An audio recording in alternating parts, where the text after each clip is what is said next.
Bonjour à tous, bienvenue pour ce webinaire autour des révisions salariales. Il est déjà 11h04, on va démarrer. Je pense que si d'autres personnes nous rejoignent, elles reprendront en cours de route. Donc le webinaire a lieu là, de 11h à midi. Donc les règles, c'est par défaut caméra et micro coupés. Et puis bien évidemment, si vous avez des questions, vous levez la main ou vous saisissez vos questions dans la conversation et puis on y répondra, bien évidemment.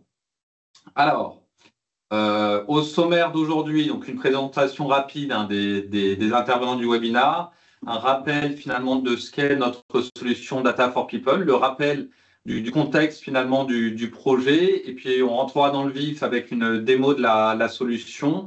Et puis, du coup, un Rex projet sur comment ça s'est déroulé, les bénéfices. Et puis, à la fin, il reste encore des questions et qu'on ne les a pas traitées au fur et à mesure, bien évidemment, un échange interactif entre nous. Alors, je vais commencer rapidement. Donc, je suis Romain Javillier, donc de la société Acton Data. Je suis directeur associé au sein de l'entité Acton Data. Et je suis en charge de nos solutions de pilotage RH et j'interviens donc sur ces projets-là, mais aussi sur des missions de conseil autour de tout ce qui est Data Lake et RH. Je vais passer la main à Julien Capri. Alors, Julien Capri, je travaille pour Total Energy, pour l'entité Trading Shipping plus particulièrement, et en charge de la rémunération du Trading Shipping depuis maintenant 5 ans. Donc, Stéphane Garnier, moi je suis senior manager dans les équipes d'Acton Data et j'ai en charge finalement la roadmap produit sur tout ce qui va être notre module Comp and Ben, dont fait partie le processus de révision salariale. Alors, rapidement, donc le rappel de ce qu'est la genèse finalement de notre offre, notre solution Data for People. Alors, aujourd'hui, le constat est à peu près le même dans toutes les entreprises.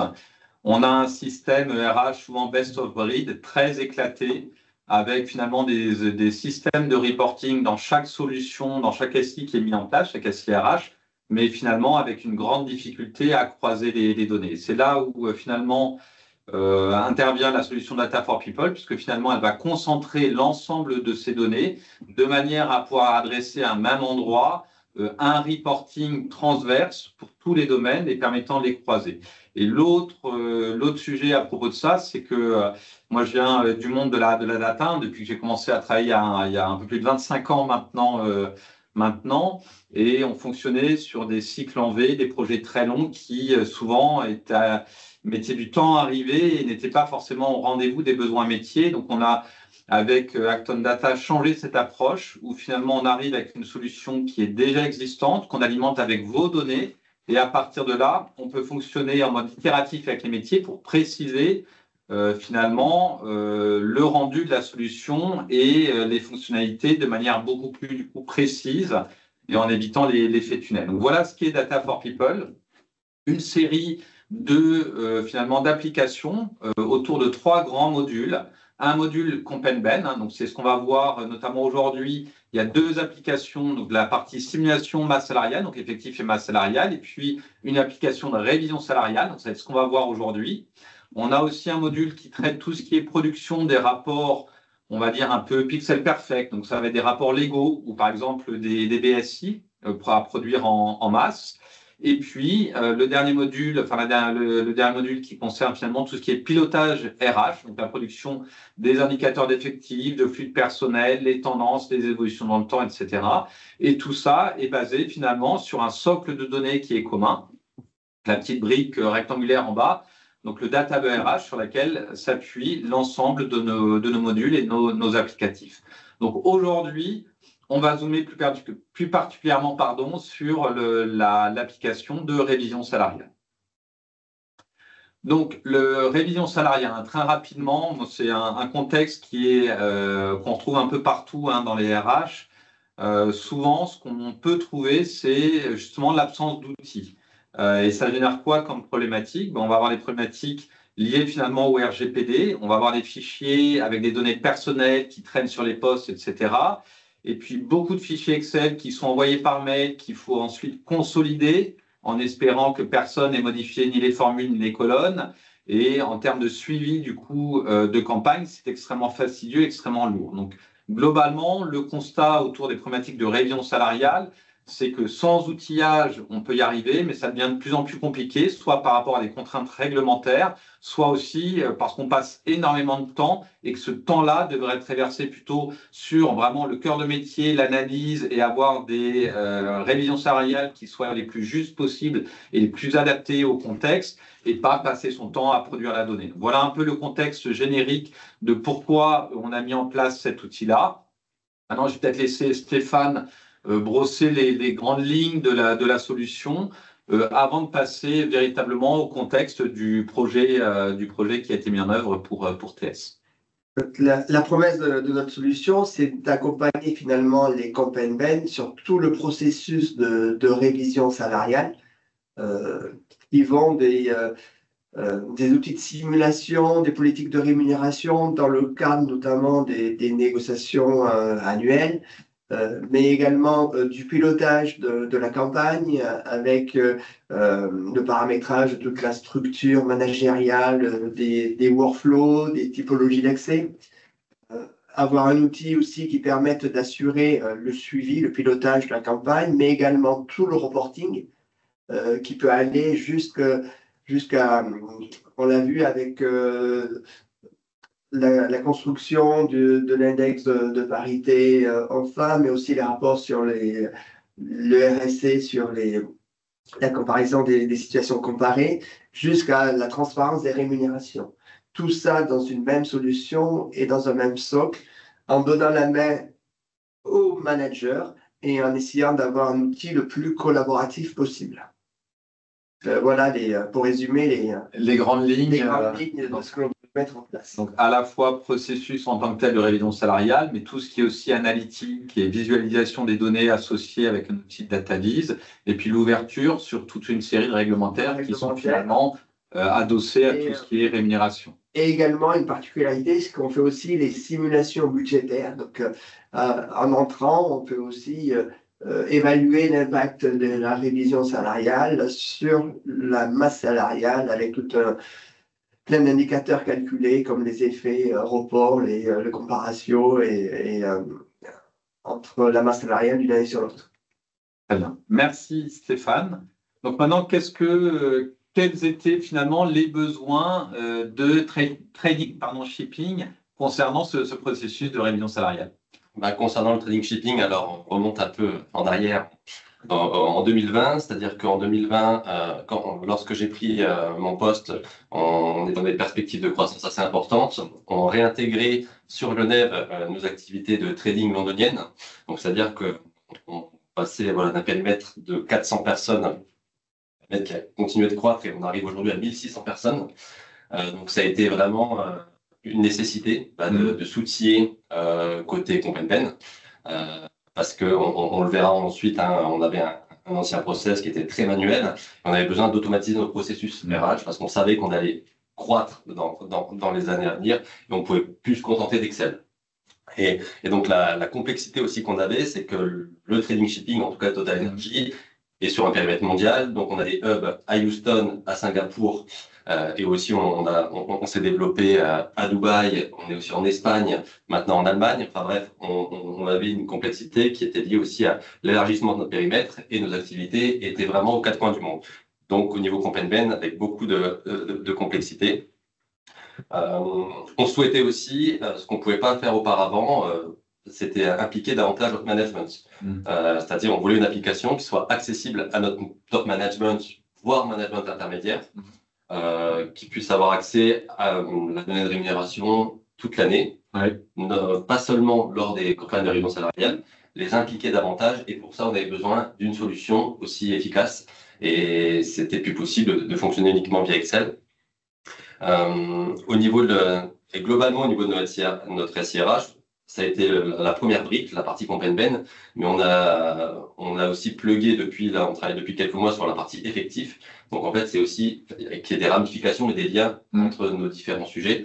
Et on voit que en construisant une sorte de data lake côté CompagnBen, on pouvait aussi plugger d'autres choses et aller plus loin. Donc, c'était aussi repenser la manière dont était construit notre SIRH. Et enfin, la volonté, c'était aussi d'outiller les processus RH pour faciliter la transformation de la fonction CompagnBen. C'était aussi écrire finalement, parce qu'il fallait qu'on ait un outil qui accompagne notre nouvelle politique de rémunération. On a mis en place beaucoup de nouvelles choses et avoir un outil pour mettre en place cette nouvelle politique, c'était indispensable. On reverra après dans la démonstration, mais comment on suit un peu l'évolution de notre masse salariale et quelque part, comment sur ce projet qui a duré, bon, là, il a été très actif sur les 6 premiers mois, mais maintenant ça fait 4 ans qu'on travaille dessus, mais comment ça a accompagné finalement le déploiement de notre politique de rémunération. Donc là, rapidement, vous voyez un peu comment on fonctionnait auparavant. Donc c'est notre process avec, vous voyez, hein, les quatre parties, la partie rémunération, les données de rémunération, les parties données organisationnelles, les données de paye et les données de benchmark. Donc c'est vraiment les 4 parties, nous, qui nous intéressaient dans le cadre du CompagnBen. Donc avec beaucoup d'extraction manuelle de différents outils. Vous voyez, il y a du SharePoint, du SAP, du Excel, notre outil de paye en interne. Finalement, on faisait des extractions manuelles. Alors, vous voyez, c'est l'équipe transformation RH et l'équipe à laquelle j'appartiens. On faisait des extractions, on consolidait ces données, on mettait ça dans un Power BI qu'on suivait manuellement, mais avec un risque d'erreur énorme parce qu'il n'y avait pas forcément beaucoup de contrôle. Et tous les mois, il fallait reproduire le même process. Et du coup, on intégrait tout dans Power BI. Et ensuite, on faisait des exports Excel, sous Excel, de ces Power BI pour faire les différents reportings qui nous étaient demandés. Donc, on avait une demande spot d'un manager.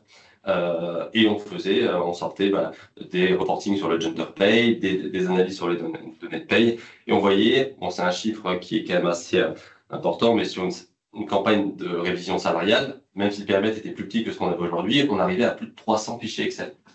Donc, on se rendait compte que c'était plus tenable.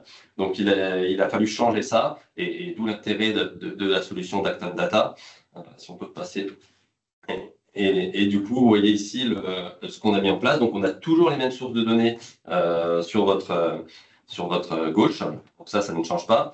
Par contre, on a automatisé les extractions vers Data for People.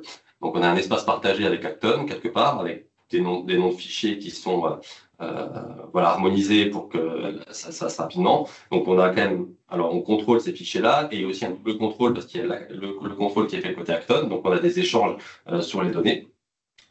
Tout rentre dans Data for People et après, ça permet de partager ces informations-là, de déployer ces informations-là aux acteurs RH.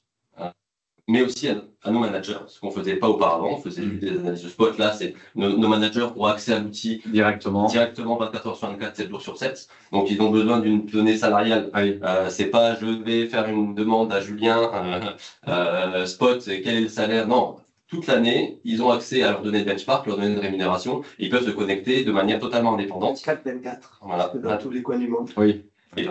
Et donc, du coup, après, on pourra parler après si vous avez des questions sur le déploiement, mais on a, par exemple, la première année sur les révisions salariales, on a mis en place l'application, on n'a pas donné accès directement au manager, on sortait les Excel nous-mêmes, on redispatchait, on a vu que ça tournait bien, donc après, on a donné accès à l'application et les managers, maintenant, lors d'une campagne de révision salariale, ont leur périmètre, se connectent directement dans l'outil et peuvent mettre leurs recommandations. Donc, nous, ça nous économise énormément de temps.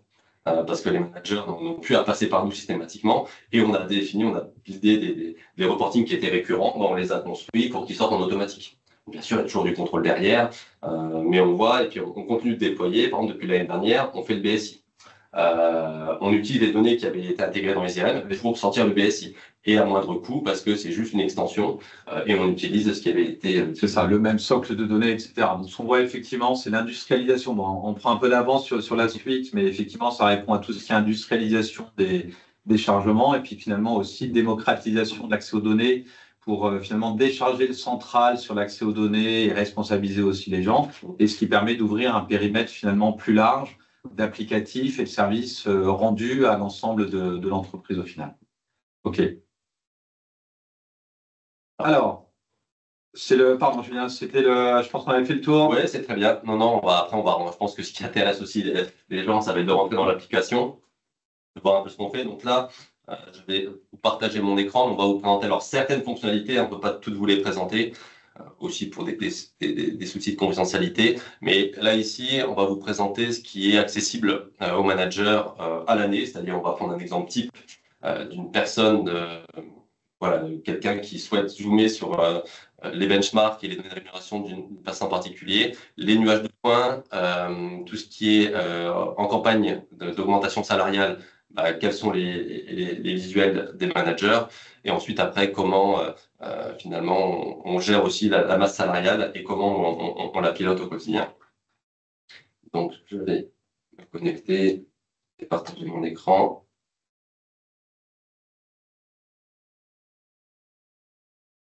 Est-ce que vous voyez mon écran? Donc, je parlais, alors l'employé overview, c'est vraiment un écran. Alors, on a nos collaborateurs sur la gauche, donc bien sûr, hein, c'est anonymisé. Donc, on a trois parties. Donc, des données très administratives, finalement, des données assez basiques sur un collaborateur, avec le job title, la direction, le département. Bon, nous, on a cette notion de fonds de support, c'est par rapport à nos activités trading. Alors, ensuite, la branche, le manager, le RH de contact, etc. Et ensuite, ce qui est intéressant, c'est qu'on a un onglet rémunération. Donc ici, voilà, dans l'onglet rémunération, vous voyez sur la gauche, donc on a nos données de benchmark avec le positionnement du collaborateur versus sa médiane. Donc nous, on travaille avec Eon McLagan hein, sur nos données de benchmark, très spécifiques également au trading. Le manager a la possibilité de zoomer sur le code par exemple supérieur voilà, les managers sont formés à l'analyse des benchmarks et connaissent les définitions qu'il y a derrière. On donne le nombre de firmes qu'il y a dans le benchmark, le nombre d'incumbents sur chaque code. Aussi, on a, vous voyez à droite, le positionnement du salarié, donc par rapport à sa médiane, par rapport aux différents quartiles aussi du marché. Et on a son historique de rémunération sur les 4 dernières années. C'est vrai que j'en ai pas parlé tout à l'heure, mais le gros avantage aussi d'avoir une solution intégrée, c'est de pouvoir historiser les données. C'est-à-dire que là, on a un historique sur 4 ans, ce qu'on n'avait pas forcément avant. Là, on veut sortir, je veux les données de août 2023, ça fonctionne. Enfin, je peux sortir en instantané les données du périmètre. Et vous voyez ici, donc on a le salaire annuel, l'éventuel bonus, la part variable, s'il y a des actions de performance, on peut le voir ici. Et donc, du coup, le manager a dans cette colonne-là l'intégralité de son équipe. Donc, il peut se dire, en cours d'année, je souhaite avoir accès à la rémunération de telle personne, je peux le faire. Oui, et puis c'est important aussi d'avoir effectivement l'historique pour savoir ce qui s'est passé en termes d'augmentation sur les années précédentes, etc. Puisque finalement, c'est pas du one shot par an, mais c'est quelque chose qui s'inscrit dans le temps et du coup, il faut voir effectivement ce qui s'était passé dans les années. Après, on a aussi cette visualisation du nuage de points, voilà, le positionnement du collaborateur dans son nuage de points. On a énormément de filtres, on peut faire par direction, par département, par genre, par niveau de poste. On a tout un ensemble. Donc le manager vraiment peut jouer avec. Donc ça, c'est vraiment la partie accessible tout au long de l'année. Après, la partie qui va nous intéresser, ça va être la partie salary review. Donc ça veut dire que nous, on fait des campagnes d'augmentation salariale entre novembre et janvier. Hein. Enfin, on met en place sur les augmentations salariales en paye de janvier, mais tout le process est déployé sur novembre-décembre. Donc les managers ont accès à ce genre d'écran. Je sélectionne le manager. Et vous voyez, donc le manager a accès à l'intégralité de son équipe. Donc là, on voit que ce manager a 42 personnes. Donc bien sûr, il faut avoir au niveau hiérarchique, il faut avoir une structure organisationnelle qui est propre pour tout avoir. Mais vous voyez, voilà, la personne a la job location, la direction, le département, le manager de la personne. Et après, au niveau de la recommandation, on est un peu en avance, on parle de 2026.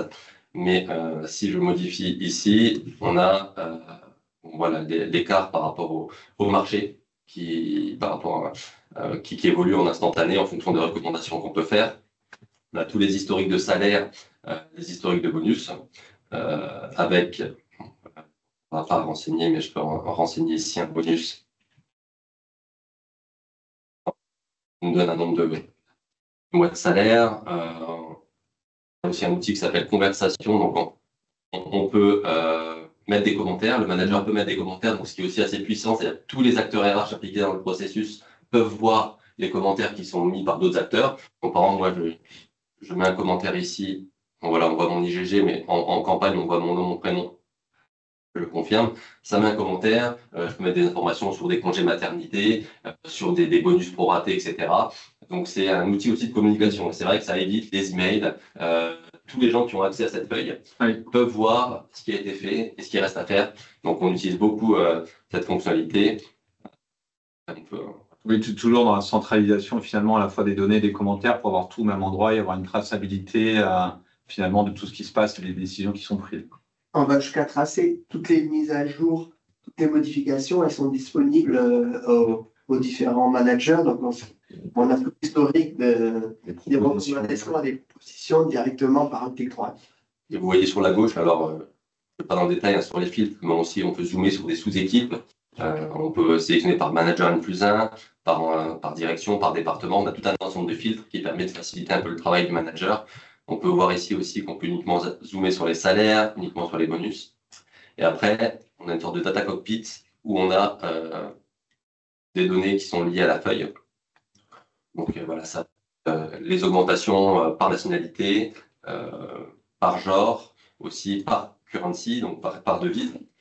Quand on a des gens on en parlait tout à l'heure, mais quand on a des gens qui sont à Singapour, à Houston, payés dans d'autres devises, on voit en fonction des budgets la salary variance, et en fonction du budget qu'on a prédéfini, ça peut cligner en rouge, donc on envoyer des alertes au manager qui dépasse son budget.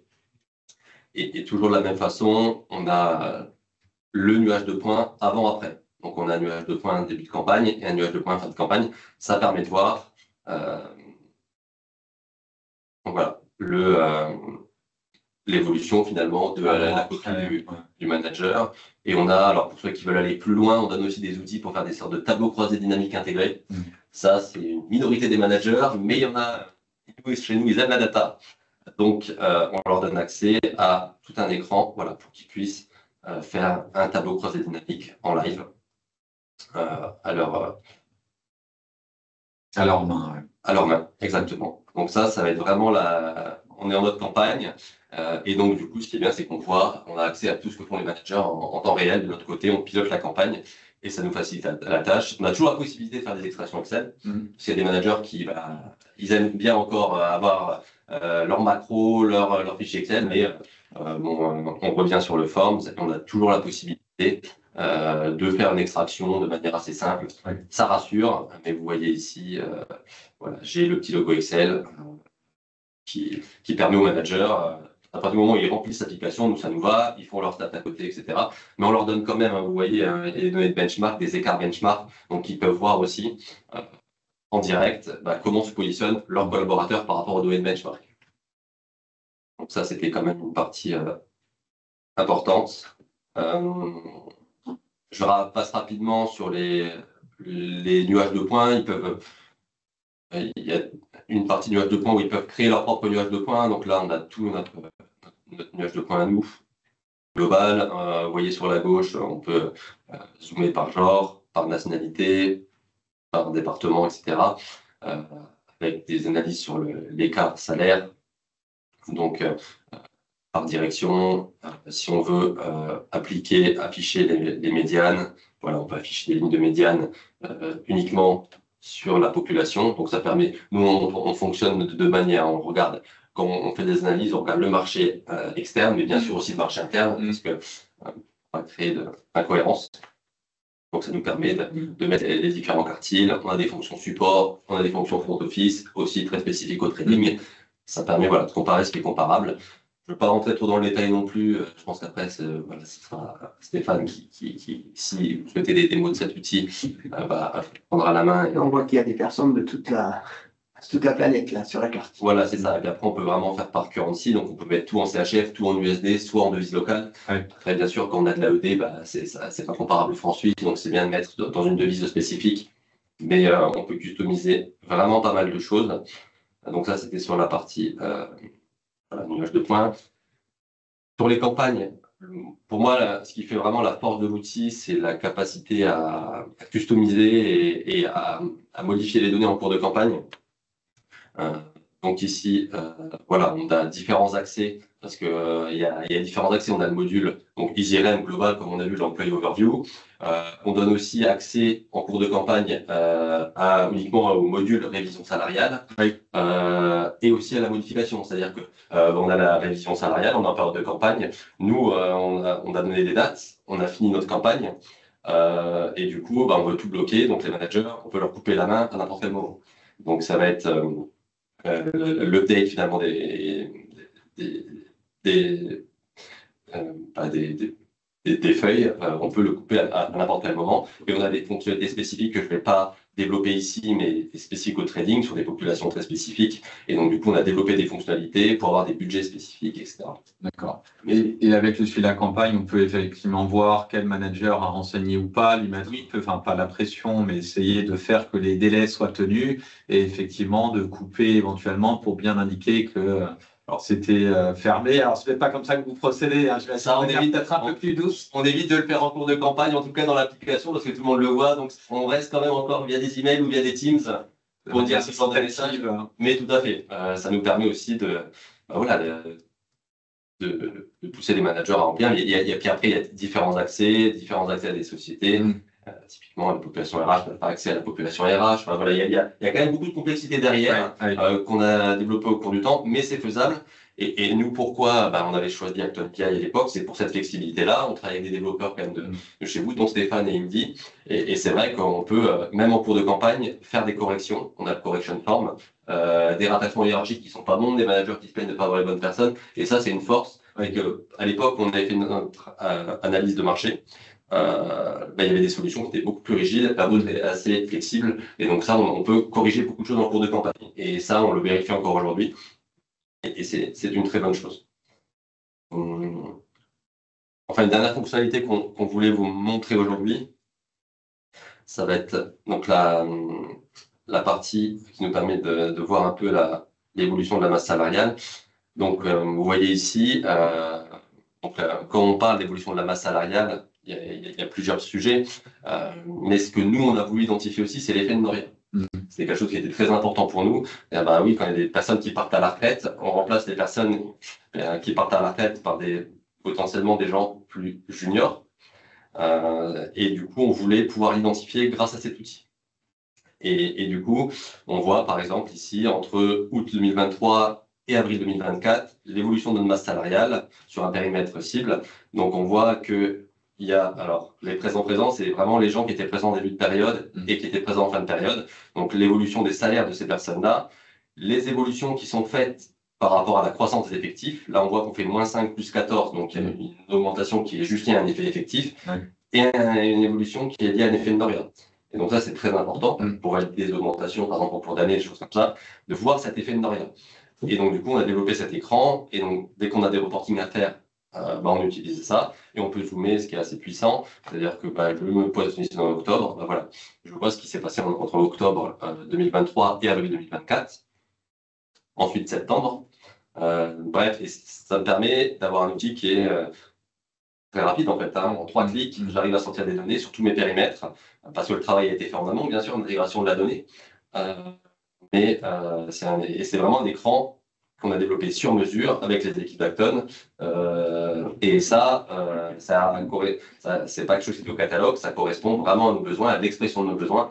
Et quelque part, c'est très important pour nous et on continue. On a encore des choses sur des demandes d'augmentation en cours d'année, etc. Potentiellement avoir des emails qui partent en automatique. On a encore des développements. Mais voilà, c'était la force finalement de cet outil. Je ne vous présente pas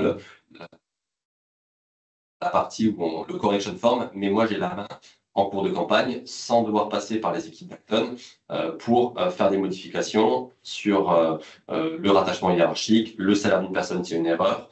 Et du coup, ça permet d'être très agile durant les campagnes. On sait tous, j'imagine qu'il y a beaucoup de personnes qui sont des responsables qu'on peine en face et on a besoin d'agilité surtout durant les campagnes de révision salariale et cet outil nous permet de l'avoir.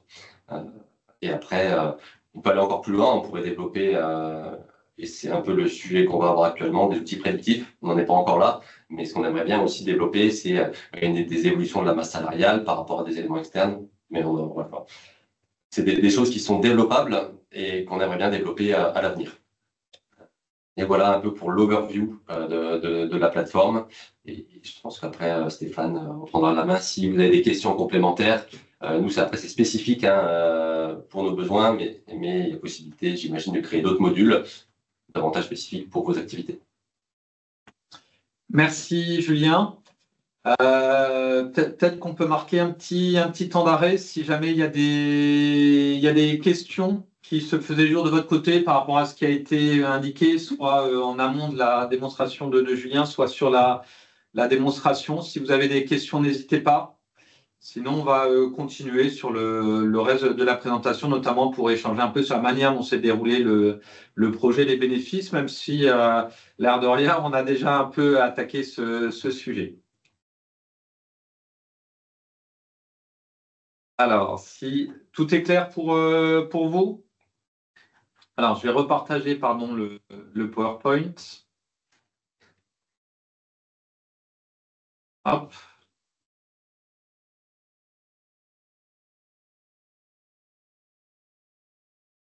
Voilà, je repasse en mode diaporama. Donc voilà, là, tous les écrans que vous avez présentés, Julien.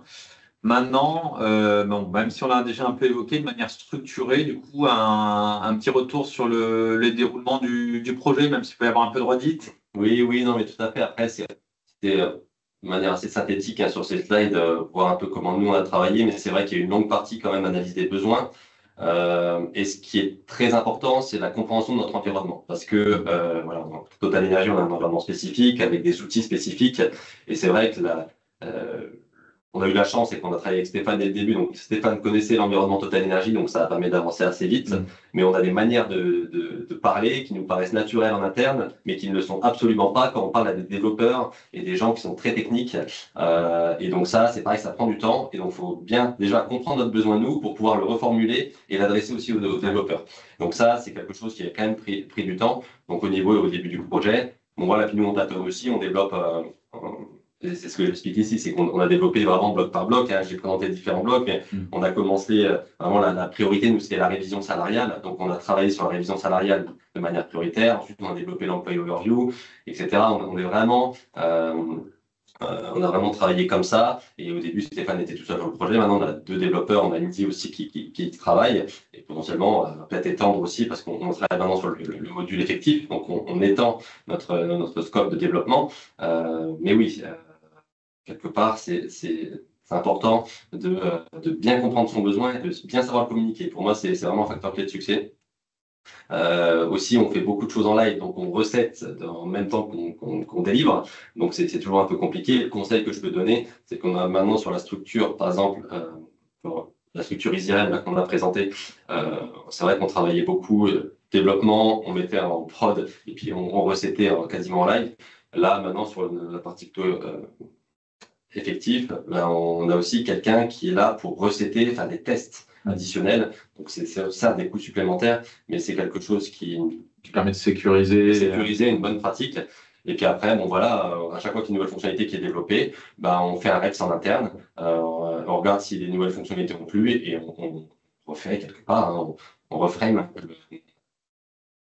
On a dit, mais c'est toujours l'avantage de cette solution, c'est que c'est très flexible. Donc, on peut recustomiser assez rapidement les différentes fonctionnalités qu'on met en avant. Donc, et par rapport à ce que vous dites, Julien, effectivement, il y a la partie analyse des besoins et qui est là, effectivement, où on insiste. Les consultants Acton Data et notamment Data for People ne sont pas des consultants purement techniques, ne sont pas des consultants purement métiers, mais justement mixent les 2 compétences de manière à simplifier les discours, de pouvoir parler entre guillemets en langage naturel et RH et de pouvoir se comprendre pour mettre en place la solution. Et ça, effectivement, c'est très important pour nous parce qu'effectivement, ça permet de sécuriser les projets et de les délivrer plus rapidement puisque effectivement, on se comprend beaucoup plus simplement.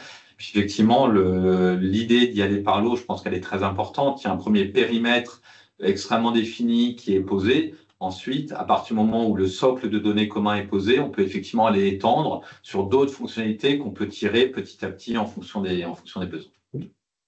OK. En termes du coup de bénéfices pour Trading Shipping et peut-être plus pour le Ben.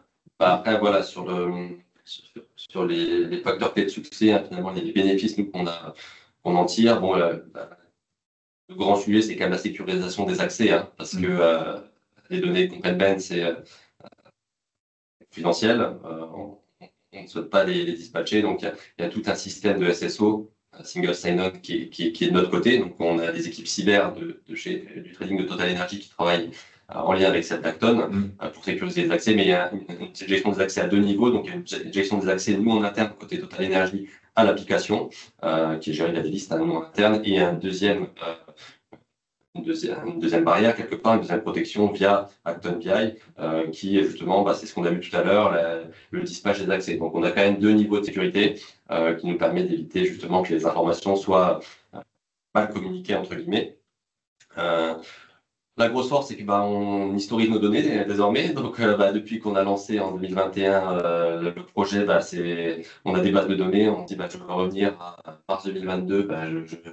J'ai des copies de ma population et des rémunérations à cette période-là. Plutôt qu'avoir des fichiers Excel volants, on a tout disponible dans l'application. Donc, ça nous facilite énormément le reporting. C'est dont je parlais tout à l'heure au niveau du développement. Donc, on a beaucoup de flexibilité grâce à l'outil.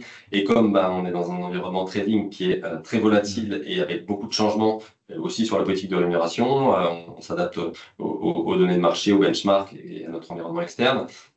Donc, dès qu'on veut développer des fonctionnalités, les équipes d'Acton sont actives. Et ça aussi, c'est quand même un gros avantage. Moi, ce que j'ai trouvé dans les forces d'Acton BI, c'est que en période de campagne MSI, il y a de la réactivité. Et on sait que ça va être un mois et demi difficile, nos périodes de campagne. Mais en tout cas, voilà, Stéphane et Indy sont sur le pont. Et ça, c'est très apprécié de notre côté. C'est-à-dire qu'il y a de la réactivité. On a aussi des bugs, on a des choses à corriger et en tout cas, les équipes sont très réactives. On a nos managers qui se connectent à l'application, du coup, qui font quand même des feedbacks très positifs. Après, ça pose aussi des questions, c'est-à-dire que le management ayant accès à la donnée de rémunération, il challenge les benchmarks, on est obligé de davantage transparent sur la manière dont on travaille et c'est bien, c'est des choses qui sont très positives, mais en donnant accès à une application comme ça à notre management H24, ça pose plein de questions et ils sont de plus en plus, ils deviennent plus experts dans les benchmarks que moi, donc ça devient compliqué et ils challenge, mais c'est très bien, c'est vraiment ce qu'on a voulu donner comme image et voilà. Après, le fait qu'on donne accès à l'application H24, il y a l'exigence qui est demandée, donc c'est pareil, des fois l'application il faut qu'elle soit disponible, donc les équipes d'Acton doivent être réactives, notamment quand il y a des chargements en cours de campagne, ça demande quand même beaucoup de travail. On n'a pas vu le correction form, mais on peut corriger très rapidement des données organisationnelles, des données de salaire durant la campagne. Et ça, c'est très fort aussi parce qu'il y a souvent des outils où on commence une campagne, c'est figé, on ne peut plus rien faire durant la campagne, on peut corriger juste en fin. Là, on peut vraiment corriger en cours de campagne. Et voilà, c'est ce que je mentionnais juste avant, c'est que l'accompagnement, il y a besoin quand même d'une équipe projet et c'est pour ça qu'on aime bien aussi avoir de développeurs dédiés entre guillemets qu'on connaît et qui est pas que ça ne change pas tous les mois parce que il y a de la complexité dans la compréhension des termes et on a besoin d'accompagnement tout au long de l'année. C'est très sensible comme sujet, donc on a besoin d'avoir une équipe qui est dédiée à notre environnement et qui connaît notre environnement. Donc, c'est pour ça que justement, il y avait Stéphane au début qui était tout seul. Nous, on a demandé à ce qu'il y ait une seconde personne en backup qui rejoigne l'équipe et qui soit formée en cas de soucis. Donc, on a besoin d'avoir des équipes qui soient bien formées. Donc, on continue de le faire, on va potentiellement mettre le scope. Mais en tout cas, c'est très important pour nous. Mais ça fait 4 ans qu'on travaille avec Acton BI, on continue de développer, mais on est satisfait de la solution et on espère qu'on va continuer dans ce sens et continuer à développer des blocs. On reviendra peut-être dans quelques mois, quelques années avec d'autres blocs et potentiellement, on est aussi preneur de bonnes idées sur ce que d'autres clients Acton peuvent faire et pourquoi pas partager à certaines occasions. Ce sera avec plaisir. Stéphane, tu voulais ajouter, non? Oui, en termes de blog, c'est pour parler un petit peu de tous les travaux qu'on fait par rapport notamment à l'IA, à l'intégration de nouvelles fonctionnalités en vue de gérer le processus de transparence de rémunération qui devrait rentrer bientôt en application en Europe là, pour 2026. Et donc, on se tient prêt à avoir une solution finalement qui va répondre à l'ensemble des exigences de cette directive. Donc, avec la capacité de donner des benchmarks pour les grilles de rémunération à l'embauche, donc la transparence, puisqu'on l'a vu dans l'outil, on a toutes les statistiques sur les salaires d'embauche depuis maintenant 5 ans dans cette application-là. Et dans la majorité de nos clients, la première chose qu'on fait, c'est récupérer tout l'historique de carrière, mais également tout ce qui va être les analyses de régression multivariable selon des méthodologies éprouvées par le marché pour pouvoir accompagner nos clients aussi sur cette nouvelle directive de transparence des rémunérations. Merci Stéphane. En termes de déroulé, ce qu'on souhaitait vous présenter, on a fait le tour. Après, je ne sais pas si vous avez des questions particulières. Je vais juste regarder. Non, pas de questions. Est-ce que vous avez du coup, là, en séance, des points particuliers sur lesquels vous souhaiteriez un peu creuser ou ça vous paraît clair? N'hésitez pas si vous avez des questions. Alors, tout paraît clair, c'est parfait. Donc, pour clore, donc on demande quelle a été la durée du projet de mise en œuvre. La première partie, c'est quoi? Alors, la première partie, oui, ça a duré 6 mois, le premier build. Mais c'est vrai que c'est ce que je t'expliquais tout à l'heure, c'est que on a pris ces 6 mois, mais on a pris des précautions, c'est-à-dire qu'on savait qu'on avait été un peu limite. Donc la première année, ça s'est plutôt bien passé, mais on a fait les extractions nous-mêmes, on n'a pas mis à disposition l'outil au manager. Donc quand je dis 6 mois, c'est vraiment, et on avait la chance, c'était pour moi un peu accéléré, parce que Stéphane connaissait notre environnement, donc il faut des gens qui connaissent l'environnement. Après, pour être confortable, ouais, je pense que c'est entre 6 et 12 mois. S'il faut vraiment avoir pour mettre en place à peu près la majorité des fonctionnalités, ouais, je dirais 6 à 12 mois. Après, sur l'analyse du besoin, on est sur 2 mois peut-être d'analyse du besoin, et ensuite après le développement, une fois que c'est clair, il y a 2-3 mois de développement, et après il y a du testing. Il y a un bon mois quand même de testing, parce que c'est quand même, on n'a pas trop le droit à l'erreur sur ces sujets-là.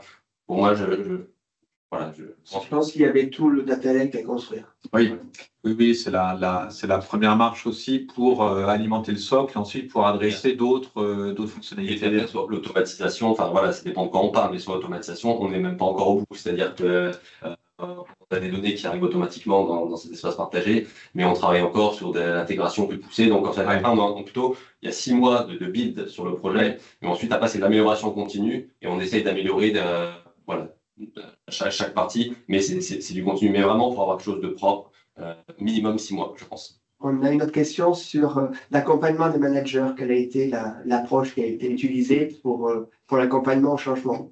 Ça, les managers, oui, ça a été très, très important. Donc, on a commencé par les impliquer dans le benchmark. Donc, ça veut dire que ça, c'est quand même assez particulier chez nous, c'est-à-dire que on a fait l'exercice benchmark de positionnement parce qu'on fait des positionnements individuels. Donc chaque collaborateur correspond à une sorte de formule. Et donc du coup, on a donné les définitions au manager avec les différents codes. C'est pour ça que j'ai dit qu'ils devenaient plus experts que nous parce qu'ils lisent dans le détail les méthodes. On les implique et on leur dit, nous, on fait l'exercice RH, on vous propose tel code sur telle personne. Et après, il challenge. Ah non, mais moi, par rapport à mes équilibres, je pense que lui est davantage senior que d'autres, etc. Donc après, on arrive à un accord. Et donc, on les a onboardés via le benchmark. Ensuite, on leur dit, c'est magnifique, vous avez travaillé et on va vous donner des données de rémunération en lien avec ça. pour que vous compreniez la donnée de rémunération. Parce que ce qui est très compliqué avec le management, c'est quand on donne les données de rémunération de manière brute comme ça, c'est très risqué parce que il n'y a pas d'explication, il y a des coûts, des déséquilibres au sein des équipes parce que il y a des gens, c'est l'entreprise, etc., c'est la vie. Mais donc, du coup, il faut aussi les onboarder. Et par contre, c'est vrai que au début, la première campagne de révision salariale, j'ai passé 1 heure avec chaque manager pour représenter vraiment les différents modules, etc. Et à chaque fois qu'il y a un nouveau manager qui a accès à l'application, je passe une demi-heure, 3/4 d'heure avec lui, le former, etc. Et bien sûr, après, on est disponible toute l'année. Mais une fois, après, on se rend compte que maintenant, on a fait 3 exercices de révision salariale via l'outil. D'année en année, on a de moins en moins de temps passé. On passait peut-être 1 heure la première année. Et là, maintenant, c'est des calls très rapidement pour donner les budgets, etc. Ça dure 1/4 d'heure, 20 minutes. Mais il y a même des managers qui ne nous contactent plus, qui se connectent, qui font leur chose. Donc voilà, c'est aussi la gestion du changement. Et c'est vrai qu'il faut être très disponible au démarrage et être très vigilant. Mais c'est surtout l'accompagnement par rapport à l'accès à la donnée de rémunération. Donc on reste très top level quand même sur l'accès à la donnée de rémunération. Et du coup, plus orienté presque métier, explication des problématiques de rémunération que d'accès à l'outil finalement et de fonctionnement. C'est presque ça Exactement. L'accès à l'outil, on a tout fait pour que ce soit simple. Vraiment une connexion SSO, c'est ce qu'on disait tout à l'heure. Très rapide, je me connecte, j'ai 4-5 écrans, parce qu'en fait, en fonction des managers, on met en place les différents écrans qu'on ouvre, qu'on ferme. Bon voilà, et après, il y avait un email type où on expliquait à peu près toutes les fonctionnalités. Mais oui, c'est plus c'est derrière l'accompagnement par rapport à la mise à disposition de la rémunération que finalement. Oui, la solution en tant que telle. Et derrière, est-ce qu'il y a finalement une estimation du ROI en tant que la rétention des managers finalement parce qu'on sait que la rémunération, c'est quand même un sujet pour conserver et garder ces... Alors après, c'est juste que ça nous a permis, l'application, de mettre en place ce qu'on voulait en termes de politique de rémunération. Par exemple, on a certains profils qui prennent de la valeur de marché très rapidement. Donc, il fallait qu'on ait un outil qui nous permette de communiquer très facilement avec le manager sur les budgets potentiels qu'il pouvait avoir sur ces populations-là. Et du coup, avec des coches dans l'outil, identifier les gens. Donc, dans l'identification des potentiels, ça a facilité finalement cette identification. Et les managers, il a fallu les onboarder, mais ça nous a permis de leur donner accès à un outil qui permet d'identifier ces personnes-là et de créer des jauges spécifiques, enfin d'avoir quelque chose de très visuel, de les onboarder et de quelque part déployer notre politique de rémunération auprès des managers, que ce soit pas juste quelque chose d'abstrait pour nos managers. Et donc du coup, on a utilisé l'outil, c'est une sorte de moyen pour déployer notre politique de rémunération et donc pour faire de la rétention sur certains profils spécifiques. D'accord. Donc, quelque part, ça permet aux managers de devenir acteurs aussi de ce process et de la fidélisation des collaborateurs, notamment stratégiques. Avant, c'est vrai qu'on donnait peu d'éléments. Maintenant, les managers, quelque part, savent. Ils ont accès à plein de données. Ils ont les données benchmark, les nuages de points. Ils voient plein de choses. Donc, ils sont co-responsables de la décision. Alors qu'avant, il y avait toujours... C'est le RH qui est responsable parce que il donne pas d'informations. Là, les managers ont toute l'information. Donc, quelque part, on partage la décision et c'est même eux qui prennent les décisions. Nous, on accompagne, bien sûr. Mais oui. Donc, dans la rétention, je pense que c'est ça après la PAC, c'est que, en tout cas, on sait ce qu'on fait. Mais du coup, est-ce que, par exemple, les managers qui maintenant maîtrisent mieux la rémunération, est-ce que eux, leur approche, quand c'est à leur tour de passer en campagne de révision salariale, est-ce que du coup, ils ont une approche différente d'avant, maintenant que eux-mêmes, par rapport à leur manager, maîtrisent mieux ces éléments de rémunération? Finalement, ça n'a rien changé à ce niveau-là. Ça a été un choc au début parce que quand on donne accès à la rémunération, on découvre des choses, etc., plein de questions, etc. Mais maintenant, on se rend compte que on est plus des partenaires, on n'est pas des adversaires avec les managers. C'est-à-dire qu'au début, il y a que des tensions parce qu'ils ne sont pas d'accord sur le machin de ça. Après, ça devient des partenaires parce qu'ils ils connaissent leur population, ils connaissent les écarts qu'il peut y avoir, ils font des rattrapages en connaissance de cause. Et donc, du coup, je trouve qu'on a une relation beaucoup plus apaisée et nos managers sont plus impliqués. Donc, c'est leur décision. Et ça, c'est une évolution qu'on a pu voir. Et c'est tout l'intérêt, justement. Bien sûr, quand je dis manager, c'est quand même top management. On reste à des niveaux assez élevés. Mais oui, on co-construit finalement notre politique de rémunération avec eux. Et ils sont conscients, en tout cas, de ce qu'on applique. Et c'est dans une optique de transparence. Et donc, tu le vois, on verra, il faudra revenir dans 4-5 ans. Mais en tout cas, j'ai vu la différence dans les 4 premières années. Alors, je crois. Pardon, ça répondait à la question qui était posée dans le chat. Je pense. OK. Alors, super, merci. On a la confirmation. Merci beaucoup. Alors, il est 54. S'il n'y a plus d'autres questions, je vous propose de s'arrêter là.